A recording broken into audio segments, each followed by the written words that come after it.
अस्सलामुअलैकुम। इस चैनल पे आपको मिलता है 9th और 10th के मैथ का आसान हल। तो बाकी वीडियोस में हमने पढ़ा था 1.1, 1.2 और 1.3 को। आज के लेक्चर में हम पढ़ेंगे फर्स्ट चैप्टर की रिव्यू एक्सरसाइज को, जिसका क्वेश्चन नंबर 2 है। ए की वैल्यू भी दी हुई है, बी की वैल्यू भी दी हुई है, सी की भी वैल्यू भी दी हुई है। हमने फाइंड करना है ए इंटू बी प्लस सी इक्वल आता है ए बी प्लस ए सी के। तो हमारे पास क्या है, हम लेते हैं इसकी लेफ्ट हैंड साइड, जो कि है मेरे पास ए इंटू बी प्लस सी के इक्वल। इसमें वैल्यूज़ पुट करो। ए की जगह पे आपने क्या लिखना है 3/2 इंटू बी की जगह पे आपने लिखना है 5/3 प्लस सी की जगह पे आपने लिखना है 7/5। तो ये हमारे पास इक्वल हो जाएगा 3/2। इसका आपने क्या ले लेना है, एलसीएम ले लेना है। इसका जब हम एलसीएम लेते हैं तो हमारे पास क्या आएगा 3, 5, 3 1 ज़ा 3, 5 ऐसी चीज़ आ जाएगा। 5 1 ज़ा 5। अब 5 को 3 के साथ जब आप मल्टीप्लाई करेंगे तो 5 3 ज़ा क्या हो जाएगा 15, यानी कि 15 एलसीएम आ जाएगा। फिर इस 3 का टेबल पढ़ते हैं। 3 के टेबल में 5 टाइम्स 15 आता है। उस 5 को ऊपर जो नोमिनेटर होता है उसके साथ मल्टीप्लाई कर देते हैं। तो 5 5 ज़ा क्या हो जाएगा 25। इसी तरह फिर 5 का टेबल पढ़ेंगे। 5 3 टाइम्स 15 और 3 7 ज़ा क्या हो जाएगा आपके पास 21। तो ये हमारे पास इक्वल हो जाएगा 3/2 इंटू 25 में जब आप 21 प्लस करेंगे तो आपके पास आंसर आ जाएगा 46/15। इसको जब हम कैंसिल करते हैं तो 3 5 ज़ा 15, 2 1 ज़ा 2, 2 23 टाइम्स 23, तो आपके पास आंसर आ जाएगा 23/5। अब हम लेते हैं इसकी राइट हैंड साइड, जो कि हमारे पास है ए बी प्लस ए सी। तो हम लिखेंगे ए की जगह पे उसकी वैल्यू 3/2 इंटू बी की जगह पे उसकी वैल्यू यानी 5/3 प्लस ए की जगह पे उसकी वैल्यू यानी 3/2, सी की जगह पे उसकी वैल्यू यानी 7/5। अब इनको पहले आपस में मल्टीप्लाई करेंगे फिर प्लस करेंगे। तो 3 को 5 से ये 3 और ये 3 कैंसिल हो जाएगा। यहाँ पे सिंपल आ जाएगा 5/2। यहाँ पे कोई कैंसिलेशन नहीं होती है, तो ये हमारे पास सिंपल बन जाएगा 3 7 ज़ा 21 और 2 5 ज़ा 10। तो ये हमारे पास आ गया 5/2 प्लस 21/10। अब हमने इसका एलसीएम ले लेना है। 10 विद 2 टाइम्स आएगा, 2 5 ज़ा 10, 2 1 ज़ा 2, 5 टाइम्स आएगा। एलसीएम हमारे पास क्या आ जाएगा 5 2 ज़ा 10। फिर 2 का टेबल पढ़ेंगे। 2 5 ज़ा 10, 5 5 ज़ा 25, 10। जब ये दोनों सेम होते हैं तो हम सिंपल ऊपर डिनोमिनेटर जो होता है उसको लिख देते हैं। तो ये हमारे पास फिर बन जाएगा 46/10। इसको 2 के ऊपर जब हम कैंसिलेशन इनकी करते हैं तो ये हो जाएगा 23 और ये हो जाएगा 5। तो हमारे पास आंसर आ जाएगा 23/5। यहाँ पे हमने क्या किया है, हमने डिवाइड किया है 2 के। 2 2 ज़ा 4, 2 3 ज़ा 6, 2 5 ज़ा 10। तो हमारे पास आंसर आ जाएगा 23/5। हमारे पास राइट हैंड साइड का भी यही आंसर आया और लेफ्ट हैंड साइड का भी। तो आप लिख सकते हैं कि लेफ्ट हैंड साइड इक्वल आती है राइट हैंड साइड के। अब ये क्वेश्चन है, ये भी सेम वैसे ही है, उसी का सेकंड पार्ट है। एक जगह पे आपने वही वैल्यू यूज़ करनी है। एक जगह पे हमारे पास आ जाएगा 3/2, जो कि आपको गिवन है क्वेश्चन में। बी की जगह के आप 5/3, सी की जगह पे आपके पास आ जाएगा 7/3। फिर ए की जगह पे आपके पास आ जाएगा 3/2, सी की जगह पे 7/3 प्लस बी की जगह पे 5/3 और सी की जगह पे 7/3। अब इसका आपने एलसीएम ले लेना है। जैसे मैंने आपको पीछे मेथड बताया तो उसका एलसीएम आ जाएगा 6, 2 3 ज़ा 6, 3 3 ज़ा 9, 3 2 ज़ा 6, 2 5 ज़ा 10 हो जाएगा इंटू 7/3 इज इक्वल टू ये 3 और 3 आपस में कैंसिल हो जाएगा। तो हमारे पास आंसर आ जाएगा 7/2 प्लस 5 7 ज़ा 35 एंड 3 5 ज़ा 3 5 ज़ा क्या हो जाएगा 15 हो जाएगा। तो ये हमारे पास हो जाएगा 19/6 मल्टीप्लाई बाय 7/5। ये हमारे पास एलसीएम इसका हम ले लेंगे। इसका एलसीएम हमारे पास आ जाएगा 2 और 15 का एलसीएम आएगा हमारे पास 30। तो ये हमारे पास 15 ज़ार 30 और 15 को जब हम 7 से मल्टीप्लाई करेंगे तो हमारे पास आंसर आएगा, यहाँ पे हमारे पास 10, यहाँ पे है 30। 10 3 ज़ार 30 और 3 7 ज़ार क्या हो जाएगा 21। 15 2 ज़ार 30 और 35 को 2 साथ मल्टीप्लाई करेंगे तो वो क्या हो जाएगा 70। इनको आपस में मल्टीप्लाई कर लेंगे तो ये आपके पास आएगा 9 इंटू 17 करेंगे तो 133 आ जाएगा। 6 मल्टीप्लाई बाय 5 करेंगे तो वो आ जाएगा 30। 21 में जब आप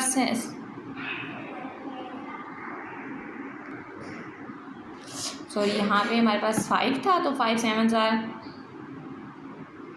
यहाँ पे हमारे पास 3 था और यहाँ पे हमारे पास 5 था। 3 7 ज़ार 21 2 5 ज़ार 10, तो 10 LCM आ जाएगा 3 21 साथ मल्टीप्लाई होकर 63। 63 में जब 70 प्लस करेंगे तो वो बनेगा आपके पास 133 डिवाइडेड बाय 30। तो दोनों आंसर हमारे पास क्या आ गए हैं, सेम आ गए हैं।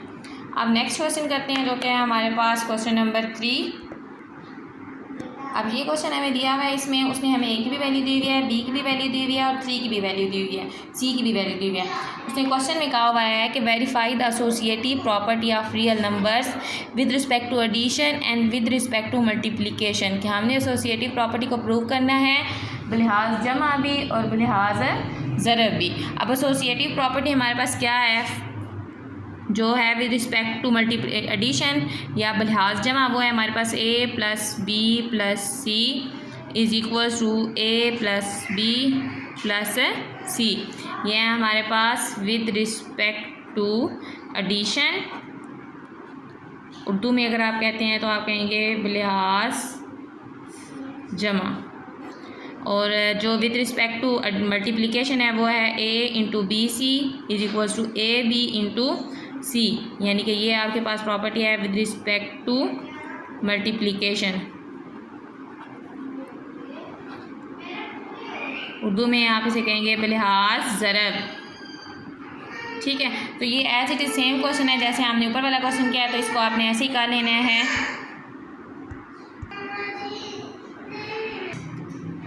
नेक्स्ट क्वेश्चन है आपके पास कि 0 is a rational number explain. तो 0 हमारे पास एक रैशनल नंबर है क्योंकि it satisfies the addition of rational numbers, के रैशनल नंबर्स की जो डेफिनेशन है उसको फुलफिल करता है। नेक्स्ट हमारे पास क्वेश्चन है state trichotomy property of real numbers. तो ये होता है ए, यानी कि अगर हमारे पास दो वेरिएबल्स हैं तो उनके दरमियान में 3 ही कंडीशन हो सकती हैं, या तो वो इक्वल हो सकते हैं, या फर्स्ट वाला जो है वो ग्रेटर होगा सेकंड वाले से, या सेकंड वाला ग्रेटर होगा फर्स्ट वाले से। 6 क्वेश्चन आ जाता है find 2 rational numbers between 4 and 5। तो 4 एंड 5 के दरमियान में जब हमने रैशनल नंबर्स फाइंड करना है, अब इसमें हमने 2 रैशनल नंबर फाइंड करने हैं 4 और 5 के दरमियान में। तो फर्स्ट रैशनल जो है वो हमारे पास इक्वल हो जाएगा, हमारे पास जो फार्मूला होता है वो होता है दोनों को हम प्लस करते हैं और डिवाइडेड बाय 2 कर देंगे। तो ये आपके पास आ जाएगा 9 डिवाइडेड बाय 2, जो कि हमारे पास इक्वल होता है 4.5 के। सेकंड रैशनल नंबर जब हम फाइंड करेंगे तो वो हमारे पास हो जाएगा 4 प्लस 4.5 डिवाइडेड बाय 2 के। तो ये हमारे पास हो जाएगा 8.5 डिवाइडेड बाय 2 के। तो ये आपके पास आंसर आ जाएगा ऑलमोस्ट तकरीबन 17 डिवाइडेड बाय 4, जो कि हमारे पास बनेगा 4.25 समथिंग बनेगा। तो ये हमारे पास 2 रैशनल नंबर आ गए, एक आ गया 4.5 और एक आ गया 4.2 जी। तो नेक्स्ट क्वेश्चन नंबर आ गया क्वेश्चन नंबर 7, जो कि हमारे पास सिंपल है सिंप्लीफिकेशन का जी। क्वेश्चन नंबर 7 था हमारे पास सिंप्लीफिकेशन का, जिसका फर्स्ट क्वेश्चन है हमारे पास ये। तो हम सिंपल क्या करते हैं, आप लिखेंगे x की पावर 15 y की पावर 30 डिवाइडेड बाय x की पावर 20। यहाँ पे जो अंडर रूट का ऑर्डर है हमारे पास उसको हमने क्या कर देते हैं, पावर में लिख देते हैं, 1 और 5 करके लिख देंगे। अब ये होल पावर है तो हमने इसको x के साथ अलग से लिख देना है, y की पावर के साथ अलग से मल्टीप्लाई करके लिख देना है, और डिवीजन में हमारे पास x है तो x की पावर के साथ हमने अलग से लिख देना है। ये 5 3 ज़ार 15 हो जाएगा, तो ये आ जाएगा x की पावर में 3। ये 5 7 35 होता है तो ये आ जाएगा y की पावर में 7। ये 5 4 20 होता है तो ये आ जाएगा आपके पास x की पावर में 4, जो कि हमारे पास क्या आ गया आंसर।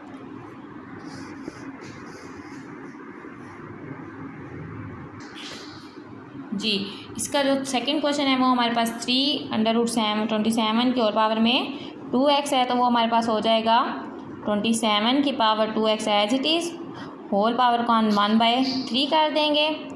नेक्स्ट 27 जो होता है उसको हम क्या लिख सकते हैं, उसको हम लिख सकते हैं 3 की पावर में 3, ये 2 की पावर x भी साथ मल्टीप्लाई हो जाएगा और ये 1/3 भी। तीनों पावर्स को हमने आपस में मल्टीप्लिकेशन की फॉर्म में लिख दिया है। यहाँ पे ये 3 और ये 3 आपस में कैंसिल हो जाएगा, तो हमारे पास सिंपल आंसर आ जाएगा 3 की पावर 2x। अगर हम इसको मज़ीद सॉल्व करें तो 3 की पावर 2 को हम अलग कर लेते हैं और x को अलग कर देते हैं। 3 की पावर 2 जो है वो हमारे पास किसकी इक्वल आ जाएगा 9 की, और x एज इट इज़ ऊपर आ जाएगा। जी, तो इस क्वेश्चन का जो लास्ट पार्ट है वो हमारे पास है 6 × 3 की पावर x + 2 और 3 की पावर x + 1 माइनस 3 की पावर n। तो इसको सिंप्लीफाई हम सिंपली करेंगे, हम लिखते हैं 6 × 3 की पावर x अलग कर लेते हैं हम, और जो 3 की पावर 2 है उसको हम अलग कर देंगे। पिछले लास्ट लेक्चर्स में मैंने आपको बताया था कि जब सेम ही नंबर के ऊपर पावर्स प्लस में लिख रही होती हैं तो हम उस नंबर को अलग अलग लिख के उसकी पावर्स को अलग अलग कर सकते हैं। अगर आपको नहीं समझ आई थी तो आप लास्ट लेक्चर्स को रिव्यू कर सकते हैं। यहाँ पे भी हम वही करेंगे, 3 की पावर x को अलग कर लेंगे और 3 की पावर 1 को अलग कर लेंगे, माइनस 3 की पावर n। अब ये 3 की पावर n ऊपर तो तीनों मल्टीप्लाई हो रहे हैं, नीचे सब्ट्रैक्ट हो रहे हैं, तो हमने पहले नीचे वाली टर्म से कॉमन लेना है। 3 की पावर n 3 की पावर 2 डिवाइडेड बाय, यहाँ से 3 की पावर n हम कॉमन ले लेते हैं, ये 3 की पावर n हमारे पास बाहर चला गया।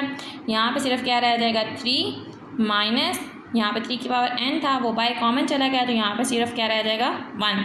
3 की पावर n 3 की पावर n के साथ कैंसिल हो जाएगा, तो हमारे पास ये रह जाएगा 6 मल्टीप्लाई बाय 3 की पावर 2 करेंगे तो वो क्या हो जाता है 9। 3 माइनस 1 करेंगे तो वो क्या आ जाएगा 2। 2 1s are 2, 2 3s are 6, तो ये हमारे पास आंसर आ जाएगा 3 मल्टीप्लाई बाय 9, तो ये हमारे पास आंसर आ जाएगा 3 9s are 27।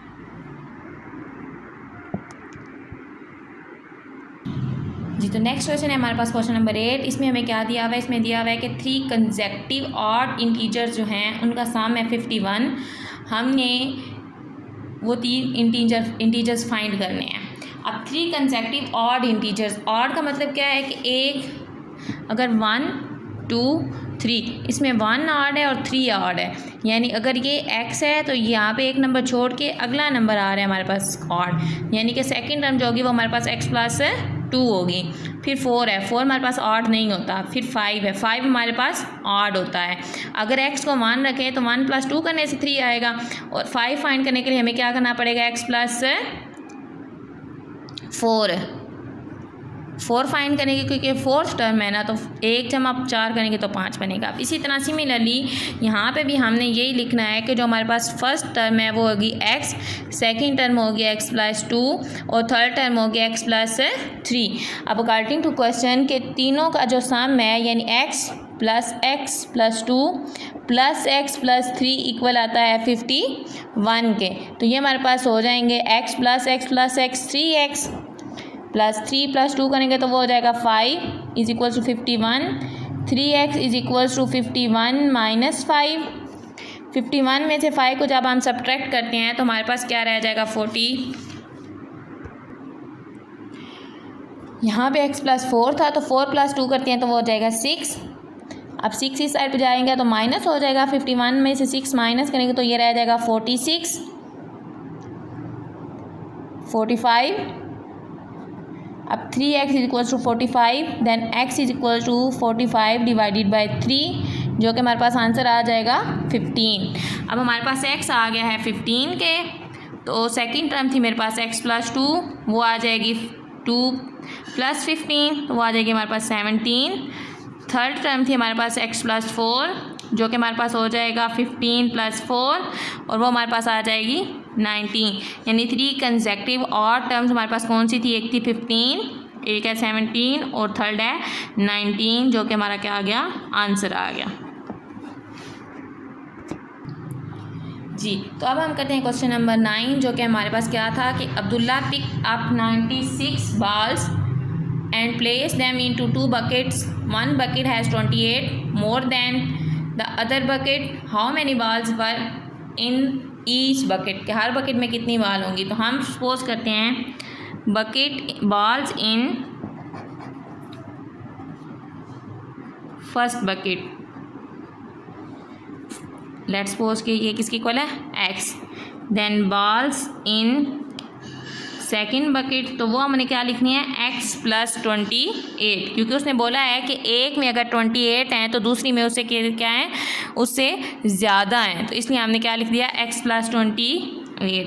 तो टोटल बाल्स हमें कितनी गिवन है 96। तो अकॉर्डिंग टू क्वेश्चन x + 2 यानी टोटल बाल्स हमारे पास किसके इक्वल होने चाहिए 96 के। तो 2x इक्वल हो जाएगा 28, उस साइड पर जाके माइनस हो जाएगा, 2x इक्वल हो जाएगा हमारे पास 68 के, x इक्वल हो जाएगा 68 डिवाइडेड बाई 2 के, जो कि हमारे पास आंसर आ जाएगा 34 के। यानी कि फर्स्ट के अंदर हमारे पास x की वैल्यू फर्स्ट बकेट के अंदर कितनी बाल्स हैं 34, और सेकंड बकेट के अंदर आएंगी x + 28 यानी 34 + 28, जो कि हमारे पास आंसर आ जाएगा 62। यानी कि फर्स्ट बकेट के अंदर कितनी बाल्स हैं 34 और सेकंड बकेट के अंदर कितनी बाल्स हैं 62।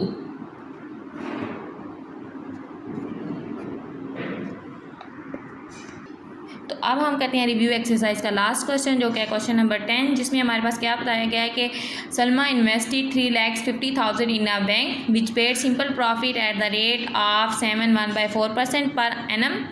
After 2 years the rate was increase to 8% per annum. Find the amount she had at the end of 7 years, के 7 साल के बाद उसके पास टोटल कितनी अमाउंट आई, हमें ये बताना है। तो हमारे पास प्रिंसिपल अमाउंट जो थी वो कितनी थी, यानी उसकी जो टोटल अमाउंट थी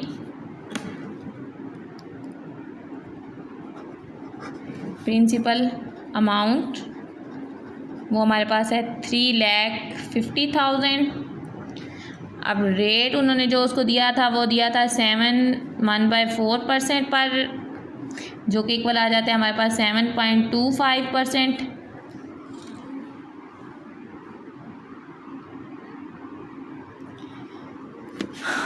टाइम उसके पास कितना था, टाइम उनके पास था 2 years का।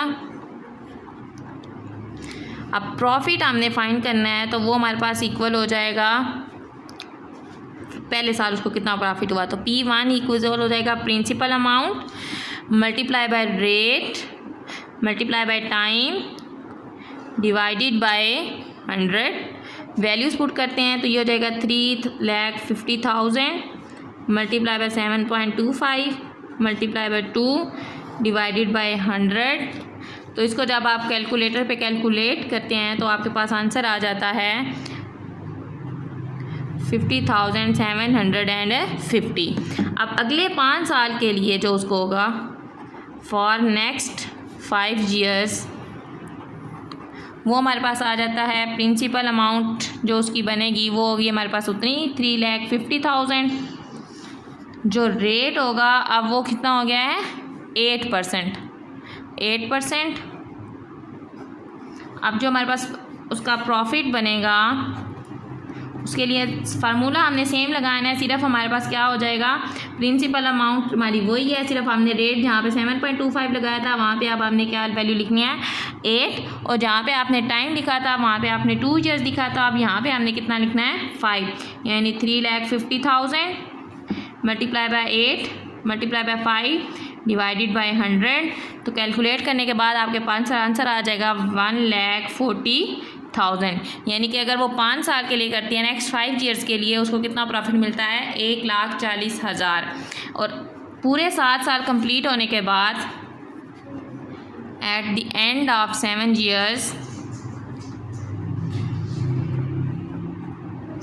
years उसके पास जो टोटल अमाउंट बनेगी वो होगी प्रिंसिपल अमाउंट में हम 2 साल का भी प्रॉफिट ऐड कर देंगे और 5 years का भी।